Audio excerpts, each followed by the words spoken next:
What if the child the entire world had called broken was the one chosen to save it? And what if the only person on earth who could awaken her was the father everyone else had already written off as a failure? I want you to picture something before I tell you this story. Picture a W slept in 3 days. Picture that he has counted every copper coin in the house twice, and there are not enough, not even close to enough. His name is Hazel Winterland. He is 36 years old. He is a widower. His wife Mira died 4 years ago, giving birth to the smaller child in his arms. And tonight, in about 48 hours, the healer says he will lose this one too. There is no money. There is no help. There are no gods who answer in this part of the world. And yet, in 3 years' time, the Emperor of the Valen realm will personally climb a mountain pass in the dead of winter and stand on the porch of this exact cabin and ask permission to enter. The most powerful man in 3 nations will leave his golden crown in the snow at the foot of the stairs and bow his head to a farmer. How does that happen?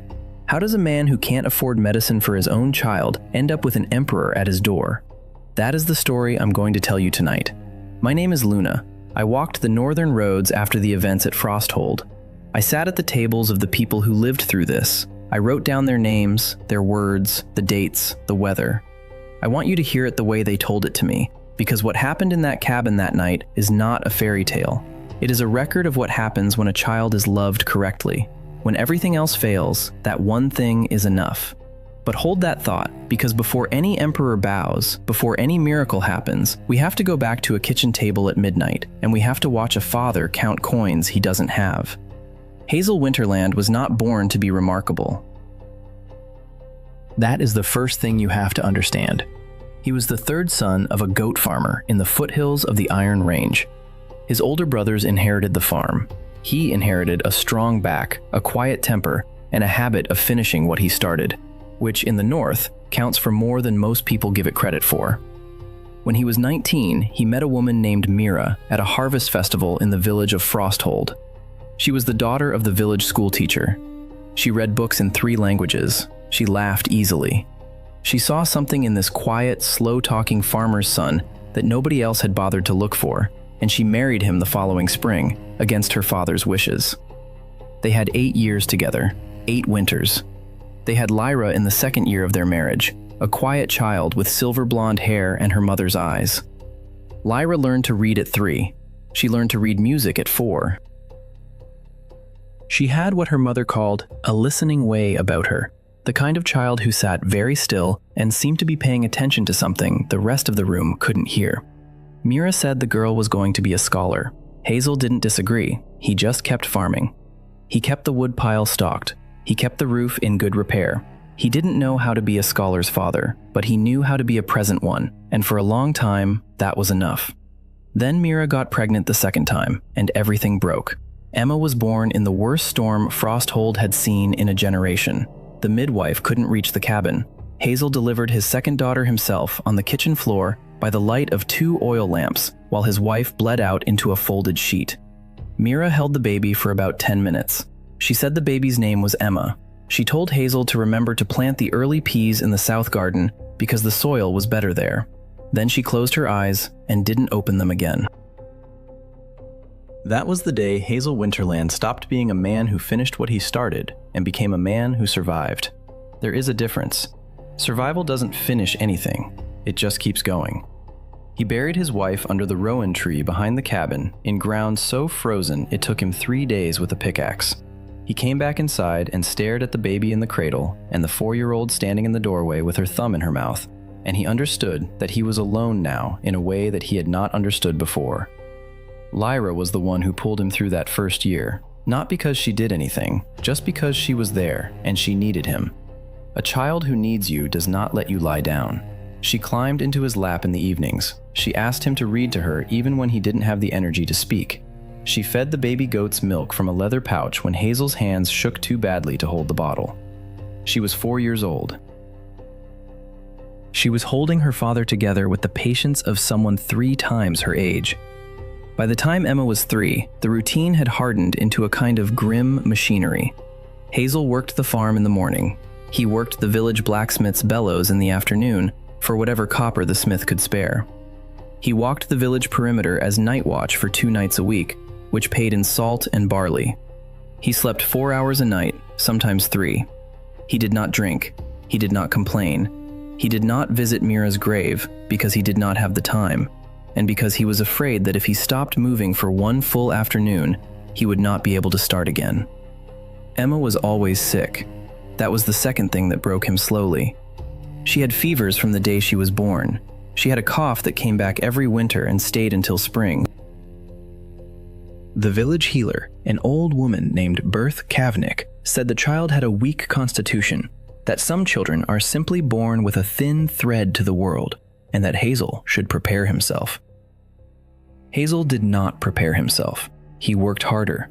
He bought the expensive medicines from the traveling apothecary when they came through the village in autumn. He sat up with her through the bad nights. He kept her alive. That was his job. And Lyra. Lyra was supposed to be the brightness in all this. Lyra was supposed to be the one who got out, who went to the academy, who became the scholar her mother had said she would be. The Ashgate Academy of Magical Arts is, or was in those days, the most prestigious school of practical magic in the Western Valen realm. Every child in the kingdom is tested at age 7.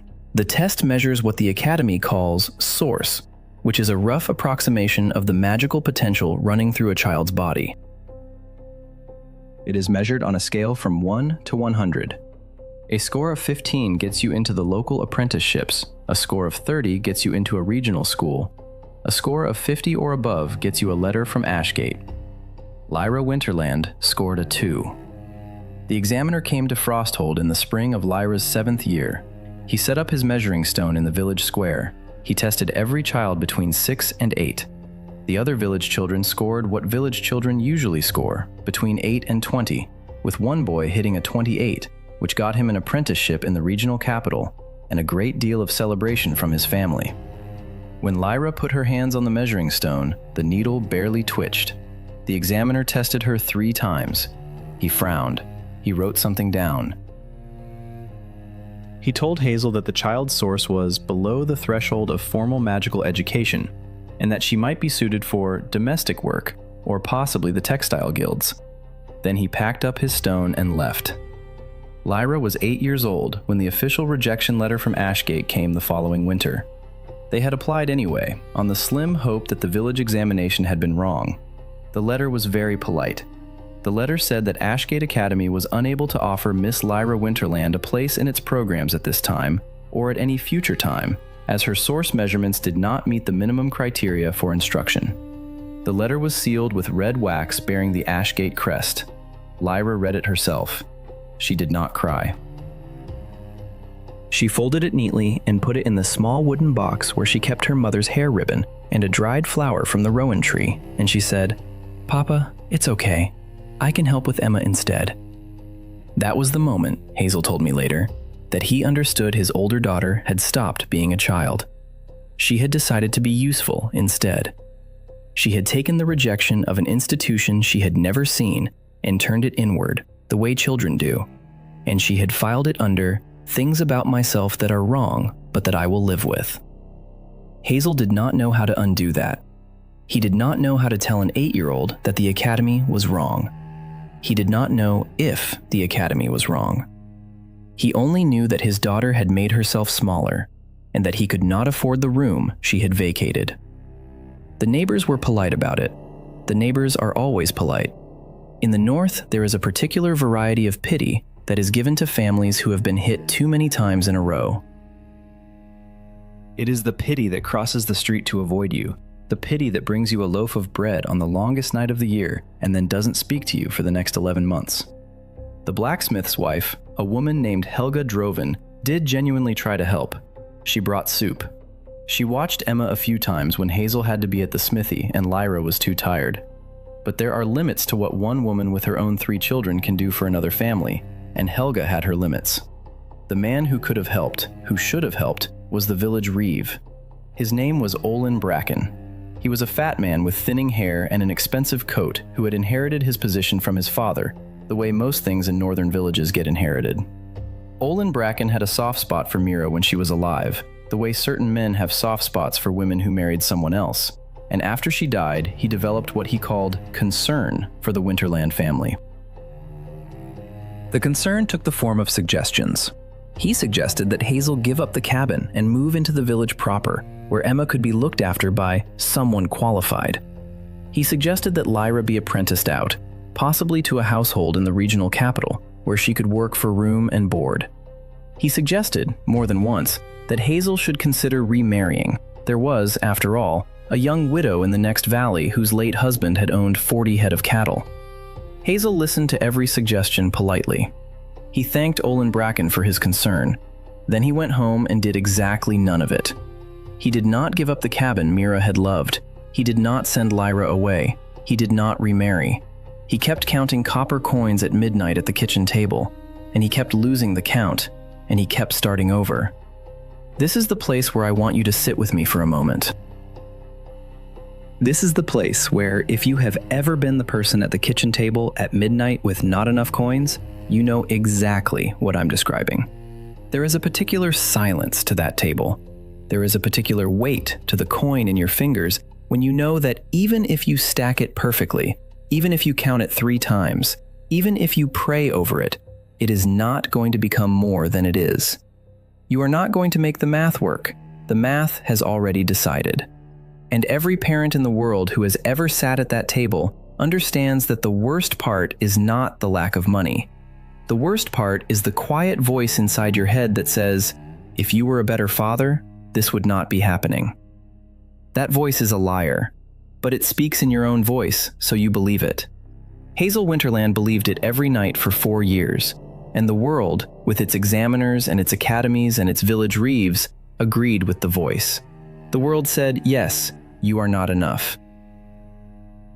Your daughter is not enough. Your other daughter will die because you are not enough.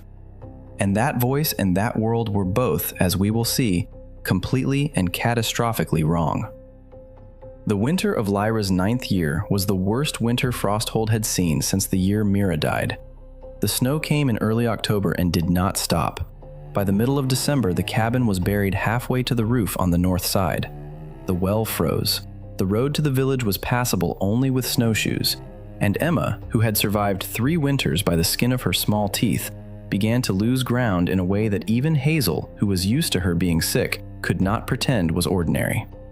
She was 4 years old. She weighed less than a healthy 2-year-old. Her fever broke and returned and broke and returned, each time leaving her a little thinner, a little quieter. She stopped asking for stories. She stopped asking for anything. She lay in the small bed by the stove and watched the fire and did not speak for whole afternoons. Lyra sat next to her and held her hand and braided and unbraided the same lock of Emma's hair for hours at a time. On the 17th of December, the village healer, Bertha Kavnik, walked the 4 miles from the village through chest-deep snow to look at Emma. She did this because Helga Droven had begged her to, and Bertha Kavnik, for all her grimness, was not a cruel woman. She took off her wet coat. She warmed her hands at the stove. She sat down on the edge of Emma's bed and put her ear against the child's chest and listened for a long time.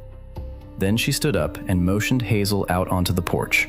The porch in December in the north of the Valen realm is not a place for long conversations.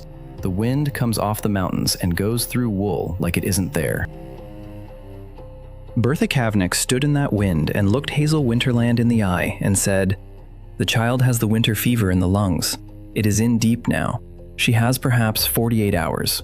There is a medicine. It is called silver breath tincture. It is made in the capital. The traveling apothecary will not return until April. The closest supply is in Ashgate, 6 days' ride. The cost is 40 silver crowns. I am sorry, Hazel. I am very sorry." 40 silver crowns. Hazel had, in the wooden box under the floorboard, 7 copper pennies and a single silver crown that he had been saving for Lyra's birthday in the spring. He thanked Bertha Kavnik. He watched her put her coat back on. He watched her walk away through the snow. He went back inside. He sat down at the kitchen table. He counted the coins. There was no math that worked. There had never been any math that worked, but tonight there was specifically and finally no math that worked, and a healer with 30 years of experience had given him a number, 48 hours, and a price, 40 silver crowns, and the universe had presented him with the cleanest, simplest, most unsurvivable equation of his life. His second daughter was going to die in his arms by Saturday morning, and there was nothing he could do about it. He put his head down on the kitchen table on top of the 7 copper coins, and he did not cry, because crying would have woken the girls, but he made a sound in his throat that he later told me he hopes never to make again, and he stayed like that for a long time. That was the bottom. That was the floor of the world. Lyra found him there at some hour past midnight. She was barefoot. She was wearing the nightshirt that had been her mother's, cut down to fit a child. She did not ask what was wrong. Lyra never asked what was wrong. She climbed onto the bench next to him, and she put her small hand on top of his big one, and she said very quietly, "Papa, I think I should sit with Emma tonight." Hazel did not have the strength to argue. He nodded. He watched her walk back across the dark kitchen to her sister's bed. He watched her crawl in under the quilt next to Emma's small, burning body. He watched her take Emma's hand and put it against her own chest and whisper something he could not hear. And then the room began to change. I have spoken with 3 people who saw what happened in that cabin in the next 4 minutes, and their accounts agree on the strange, specific details that make me believe them. Hazel was there. Berth Kavnik, who had stopped at the blacksmith's house on her way back to the village and had decided, against her own better judgment, to walk back through the snow for one more look at the child, was on the porch and saw it through the window. And a man named Thomas Reeve, the night watchman who had taken Hazel's shift that night out of pity, was passing the cabin on his round and saw the light come up through the gaps in the shutters. All 3 of them describe the same thing. They describe a soft blue light, the color of the inside of a deep snowdrift when the sun catches it. They describe the light beginning at the place where Lyra's hand touched Emma's chest and spreading outward in slow concentric rings, like a stone dropped in still water, except the rings rose upward into the air instead of moving outward across a surface. They describe a sound. Bertha Kavnik calls it a chord. Thomas Reeve calls it bells very far away. Hazel calls it the sound Mira used to make humming over the cradle. They describe Lyra's eyes opening and being not the gray they had been her whole life, but a clear, pale cyan, the color of a winter sky at high altitude. They describe Emma's body relaxing. They describe the fever breaking, not slowly, the way fevers break in healing, but instantly, the way a held breath releases. They describe the smell of the room changing from sickness to something clean, like crushed pine needles and cold water. The whole thing lasted, by Tomas Reeves' count of his own heartbeat, somewhere between 3 and 4 minutes. Then Lyra sat up. She looked at her father across the dim room with those new, pale eyes, and she said very calmly, in the voice of a child who has just woken from a long sleep, "Papa, I can hear the stars." And then she collapsed. Hazel caught her before her head hit the floorboards. Emma, in the bed, sat up by herself for the first time in 2 weeks and said, "I'm hungry," which was the first complete sentence she had spoken in 9 days. Bertha Kavnik burst through the front door with snow still on her boots and stopped in the middle of the kitchen with her mouth open. Tomas Reeve stood at the window outside and made the old sign against witchcraft and then unmade it because what he had seen was not witchcraft. He could not have told you what it was. None of them could. Bertha Kavnik examined Emma. The child's lungs were clear. The fever was gone. There was no sign, none, that the child had been dying 20 minutes earlier. The healer, who had been a healer for 30 years and had seen, by her own count, 400 children die of the winter fever, sat down on the floor of the cabin and cried for the first time since her own husband had died 11 years earlier. She told Hazel, when she could speak again, that what she had just witnessed was not in any book she had ever read. It was not in any book she had ever heard of. It was, she said, older than books. Lyra slept for 2 days. When she woke, she was still herself, quiet, watchful, careful, but she was also, in some way that was hard to name at first, more. She heard things. She heard the bees in the wall of the cabin 3 weeks before the first bee emerged in spring. She heard the heartbeat of the goat in the shed. She heard, she said, the rivers under the ground. She did not seem frightened by any of it. She seemed, if anything, relieved, as if she had spent 8 years listening to a quiet she had thought was the whole of the world, and had suddenly discovered that the world also had music in it, and the music had been there all along, and she had just been waiting for her ears to grow into it. Bertha Kavnik went back to the village. She did not say what she had seen, not at first, because she did not trust her own eyes. But the night watchman Tomas Reeve did say. He told his wife told her sister. The sister told the blacksmith's wife Helga Droven, who already knew because Hazel had told her himself the next morning when she brought soup. By the end of the week, the story was in every house in Frosthold. By the end of the month, it had crossed the mountain pass and reached the city of Ashgate. What Lyra Winterland was, it turned out, had a name. It just wasn't a name that Ashgate Academy had been looking for. There is a kind of magical practitioner in the old records of the Valen realm called a star healer. The term appears 7 times in written history. The first appearance is in a chronicle from the 2nd century, describing a child in the southern mountains who could draw sickness out of a body the way salt draws water out of meat. The most recent appearance before Lyra was 340 years ago, in a court record describing a young woman who healed a queen of a wasting illness and then died of exhaustion before her 22nd birthday. The records are sparse because star healers are sparse. 7 in 2,000 years of written history. The Ashgate measuring stone does not detect them because the Ashgate measuring stone was built to measure a kind of magic that runs through the body like blood, and star healer magic does not run through the body. It runs through, the old chronicles say, the gaps between things. It is not a source, it is a tuning. It cannot be measured because it cannot be measured by any instrument that itself has a source. You can only detect it by what it does. Lyra had scored a 2 on the Ashgate measuring stone because Lyra had almost no conventional source. Lyra was not a conventional mage. Lyra was, the village healer Bertha Kavnik realized, the first star healer the Western Valen realm had seen in 3.5 centuries, and the Ashgate Academy had rejected her because Ashgate had been measuring the wrong thing. The first noble brought a child to their door 6 days later. His name was Lord Aaron Vesh. He had ridden from a manor 2 valleys over, with his 8-year-old son tied to the saddle in front of him because the boy could not sit upright on his own. The boy had been blind since birth. Lord Aaron Vesh stood on the porch of the Winterland cabin in his expensive fur coat and held out a leather purse heavy with silver and said, "I will pay anything. I have heard. I will pay anything." Hazel looked at him for a long moment. He looked at the boy. He looked at the purse. Then he said the sentence that would, in the next 3 years, change the economic structure of 3 valleys. He said, "Put the purse away, my lord. We don't take payment from people who can pay nothing. But for you, I'm going to ask for the cost of the silver breath tincture from the capital, plus the cost of 1 cow. And the cow is for the family in the next village whose son broke his leg last week and who can't afford their own healer. That is the price. Do you accept?" Lord Aaron Vesh, who had been prepared to pay 50 times that, accepted on the spot. That was the rule Hazel set, the rule he never broke, the rule that became, in the years that followed, the foundation of everything else.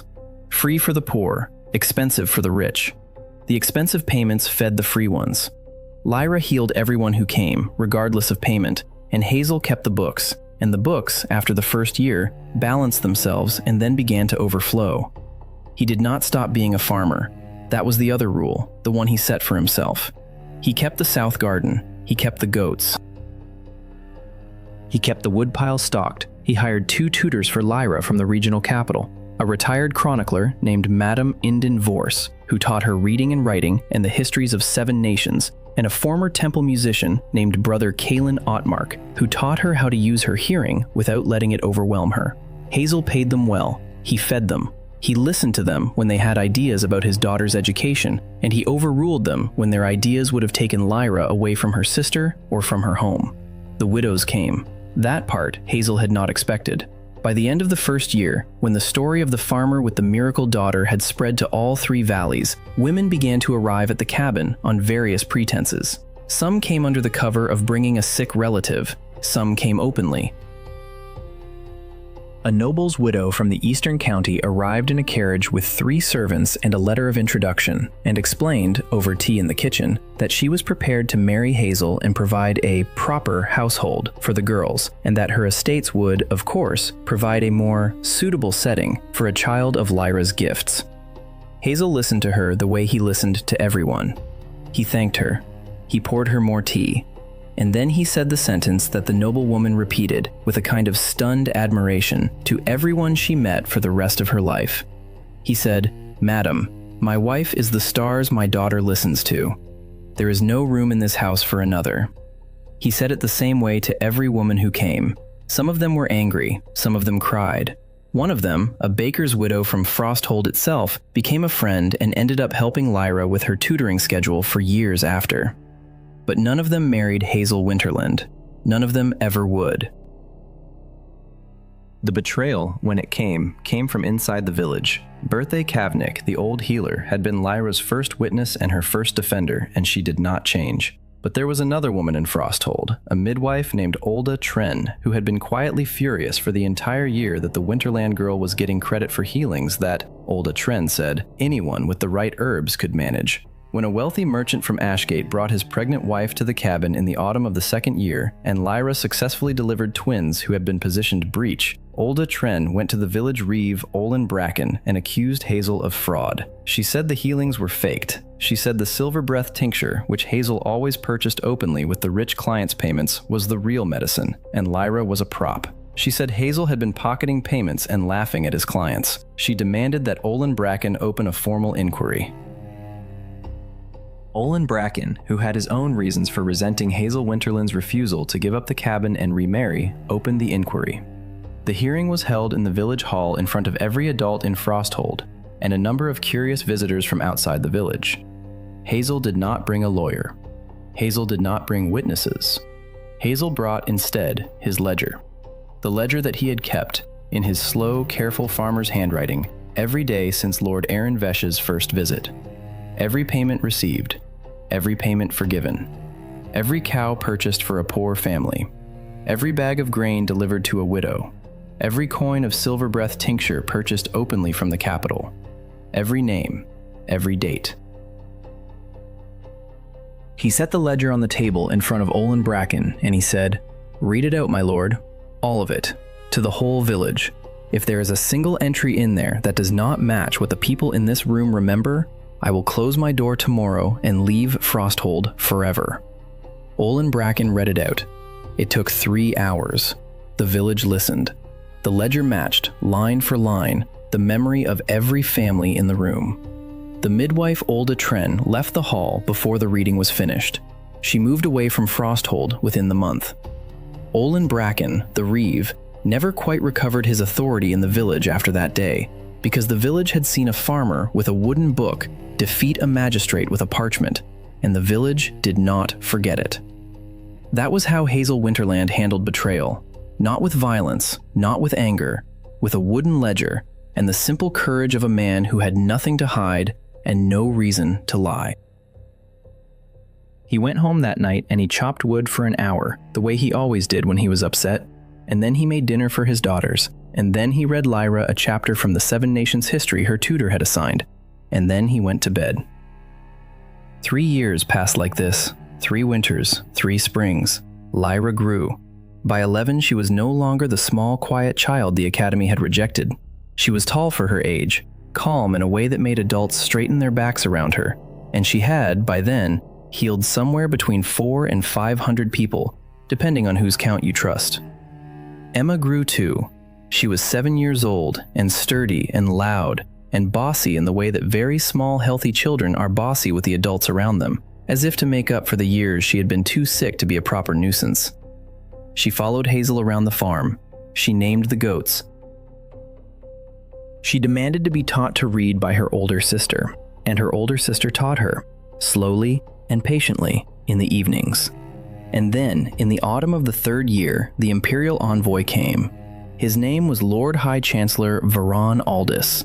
He was the 3rd most powerful man in the Valen realm, and he had ridden for 9 days through territory that imperial chancellors did not usually ride through, accompanied by 20 soldiers and a sealed letter from the emperor himself. He arrived at the cabin on a gray afternoon in late October. Hazel was splitting wood in the yard. Hazel did not stop splitting wood when the Chancellor's party rode up. He finished the log he was working on. He set down the axe. He wiped his hands on his trousers. Then he walked over to the Chancellor's horse and helped the old man dismount, because the Chancellor was 68 years old and had been on a horse for 9 days. The Chancellor sat at the kitchen table. He drank tea. He delivered his message. The Emperor's only son, the Crown Prince Aldrich, who was 11 years old, had contracted a wasting illness that had not responded to any treatment from any healer in the capital. The Emperor was requesting, the Chancellor was very careful to use the word requesting, that Lyra Winterland accompany him back to the capital to attempt a healing. The Emperor was offering, in exchange, lands, title, a noble house, and a permanent stipend that would make the Winterland family one of the wealthiest in the Western realm. Hazel listened to all of it. He poured the Chancellor more tea. He thought for a long moment, and then he said the sentence that, when it was reported back to the imperial court 3 weeks later, caused the Crown Council to erupt in shouting that could be heard in the palace courtyard. He said, "My Lord Chancellor, with respect, my daughter does not leave this mountain. If the Emperor wishes for her to heal his son, the Emperor is welcome to come here. I will prepare the spare room. The road in autumn is hard, but it is passable. I will look forward to receiving him." The Chancellor set down his teacup. The Chancellor said, very slowly, "You are asking the Emperor of the Valen realm to come to you." Hazel said, "I am not asking him to do anything, my lord. I am telling you the terms under which my daughter will heal his son. He may accept them or not. The choice is his." The Chancellor rode back to the capital. The Crown Council exploded. The generals called it treason. The chief advisor, a man named Lord Marson Vole, demanded that Hazel Winterland be arrested and the child be taken by force. The Empress, who was not usually involved in such matters, locked herself in her son's sick room and refused to come out until a decision was made. The Emperor, whose name was Tovar Valen IV, and who was, by all accounts, a hard, practical man who had survived 2 assassination attempts and a civil war, listened to all of it for 3 days. Then, on the morning of the 4th day, he stood up from his throne and he said, "Pack the horses, we ride north tomorrow." The Crown Council exploded again. The Emperor did not care. The Emperor, who had buried 2 daughters before Aldrich was born, who had not slept properly in 6 months, who had watched his only son thinning in front of him for a year, climbed onto his horse with 12 guards and 1 chancellor and rode north through the first snow of the season. The journey took 11 days. The last day was on foot because the road to Frosthold was already closed to carriages by the time the imperial party reached the mountain pass. The Emperor of the Valen realm, the most powerful man in 3 nations, climbed the last 2 miles of the mountain pass on his own feet, in his own boots, with his own breath turning to steam in front of his own face. When he reached the cabin, the sun was setting. The cabin was lit from inside by warm, yellow lamplight. Hazel Winterland was on the porch with an axe in one hand and a kettle of hot tea in the other, as if he had known the exact hour the Emperor would arrive. Behind him, in the doorway, Lyra stood in a clean wool dress with her hands folded in front of her, calm, 11 years old, the star healer who had not been measurable on the Ashgate stone. Behind her, Emma peeked out from around her sister's hip, holding a small clay cup that she had insisted on bringing to the visitor. The Emperor stopped at the bottom of the porch stairs. The Emperor looked up at the farmer at the top of the stairs. There was a long moment during which 2 of the imperial guards put their hands on their sword hilts because they did not know what was about to happen and they were prepared for anything. The Emperor took off his golden crown. The Emperor set the crown in the snow at the foot of the porch stairs. The Emperor said, "I have come to ask for help for my son. May I come into your house?" Hazel Winterland looked at the crown in the snow. He looked at the Emperor's face. He nodded once. He said, "Come in out of the cold, Your Majesty. The tea is hot. My daughters have been waiting." The Emperor came in. They sat at the kitchen table, the same table where, 3 years earlier, Hazel had counted 7 copper coins and a single silver crown at midnight, while his second daughter died. The Crown Prince Aldrich was brought in on a stretcher, wrapped in furs, his face the color of old paper. Lyra knelt beside him. She put her hand on his chest.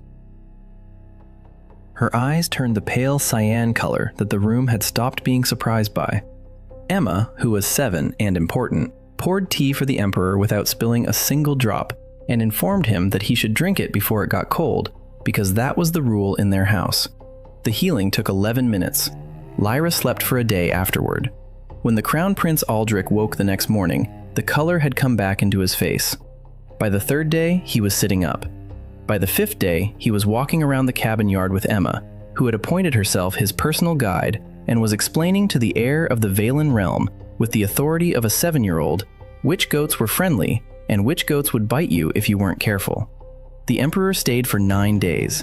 He did not stay because protocol required it. He stayed because, for the first time in a year, he could sleep.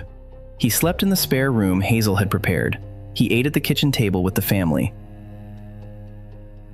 He helped Hazel split wood one afternoon, badly at first, then better, because the Emperor of the Valen realm had been a soldier before he had been an emperor, and his hands remembered how to hold an axe even after 20 years of holding scepters.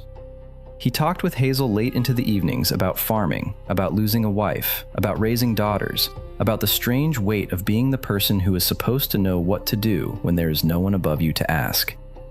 On the last night, before the imperial party left to ride back to the capital with a healed crown prince and a transformed emperor, the 2 men sat on the porch of the cabin with cups of strong tea. The aurora was up over the mountains, green and purple and pale gold, the way it gets in the north in late autumn. The emperor was quiet for a long time. Then he said, "Hazel, I do not understand. How did this happen here, in this house, to this child? The academies have tested 10 million children in my reign. They have found nothing like her. How?" Hazel thought about it. Hazel was a slow thinker, and he did not answer until he was ready. When he answered, he said the line that the imperial scribe traveling with the chancellor wrote down word for word, and that was inscribed 3 years later on a stone plaque above the entrance of the rebuilt Ashgate Academy, after the entire measuring system of the Valen realm was overhauled.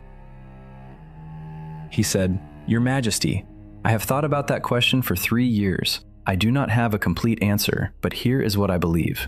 A gift comes to a child. The gift does not ask permission. The gift does not check the family's income. The gift does not look at the academy scores. The gift arrives.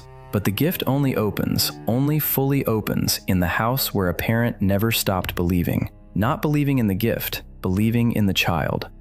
Lyra was already a star healer when the Ashgate examiner came. She was already a star healer when the rejection letter arrived. She would have been a star healer if Emma had not gotten sick, and if I had not been desperate, and if the world had been kinder to us. But she would not have opened, because nothing was asking her to. The gift opened because her sister needed her, and the gift stayed open because, when the world said my daughter was nothing, I refused to agree. That is all I did. Your Majesty, I refused to agree. The rest was hers. The Emperor did not speak for a long time after that. The aurora moved across the sky. The tea got cold. When the Emperor finally stood up to go to bed, he put his hand on Hazel Winterland's shoulder. He said, "Frosthold is not in any of my official maps in the order it deserves. I am going to fix that when I get home." Then he went inside. He did fix it. The Valen realm overhauled its magical testing system within 2 years. The Ashgate measuring stones were replaced with a new instrument, designed by a team that included Lyra's musician tutor, Brother Kalen Ottmark, who turned out to have been a court mage in his youth, and had retired in disgust because he had always suspected the stones were measuring the wrong thing. The new instrument detected what the old one had missed. In the first decade of its use, 11 more star healers were identified across the Empire. Not as many as Lyra, none as strong as Lyra, but 11 where the old system would have found 0. 11 children who would have been told they were nothing, who instead were told they were rare. Lyra Winterland lived in the cabin in Frosthold for the rest of her life. She married, in her 22nd year, the son of a local baker, not a noble, not a court mage, a baker's son named Ren Droven, who had grown up 2 doors down and who had been quietly waiting for her since they were both 14. She had 3 children of her own.